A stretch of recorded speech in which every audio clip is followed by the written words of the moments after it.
বিরিয়ানি হবে। বিরিয়ানি পনির এগুলো? হ্যাঁ। এত বড় বড় পিস করছো কেকটা? না না, ও কাটা হবে, কাটিং হবে তো। এরপর আবার কাটিং হবে? হ্যাঁ। আচ্ছা, এখানে কতগুলো পনির আছে? এটা 4.5 কেজি আছে। 4.5 কিলো? হ্যাঁ। আচ্ছা, এটাতে কয় হাঁড়ি বিরিয়ানি হবে? 1 হাঁড়ি। মানে 1 হাঁড়ির জন্য এতগুলো? হ্যাঁ। আচ্ছা মাসি, পার ডে তোমার কতগুলো পনির লাগে? এখন লোক কম, কালকে লোক ছিল বেশি। আজকের কতটা কি হবে জানি না, কিন্তু ফ্রিজে অন্তত 4টে করে হাঁড়ির বিরিয়ানি রেডি থাকে। মানে বিরিয়ানি আবার কম পড়লে আবার দিয়ে যায়। আচ্ছা, মানে পনির স্টকে আছে? হ্যাঁ। আর এখন ক রকমের বিরিয়ানি হচ্ছে তোমার দোকানে? এখন 2 রকম। 2 রকমের? মানে হ্যাঁ। তোমার কাছে যে স্পেশাল বিরিয়ানি ছিল পনিরের, ওটা হচ্ছে এখন? না, এঁচোড় নেই তো এখন। এঁচোড় নেই না। এখন? তার মানে এখন কি হচ্ছে? এখন সয়াবিন পনির বিরিয়ানি হচ্ছে আর হান্ডি বিরিয়ানি হচ্ছে। আচ্ছা, হান্ডি বিরিয়ানি হচ্ছে তাহলে? হ্যাঁ। কটা থেকে পাওয়া যাবে? হান্ডি বিরিয়ানি বিকাল থেকে। বিকাল থেকে?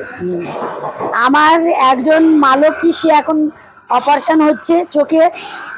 আবার এই একজন আজকের আবার হাত কাটলো, মানে সকালবেলা হবে না। কালকে সকাল থেকে চালানো হয়েছে হান্ডি বিরিয়ানি, আজকের হবে না, আজকের বিকাল থেকে হবে।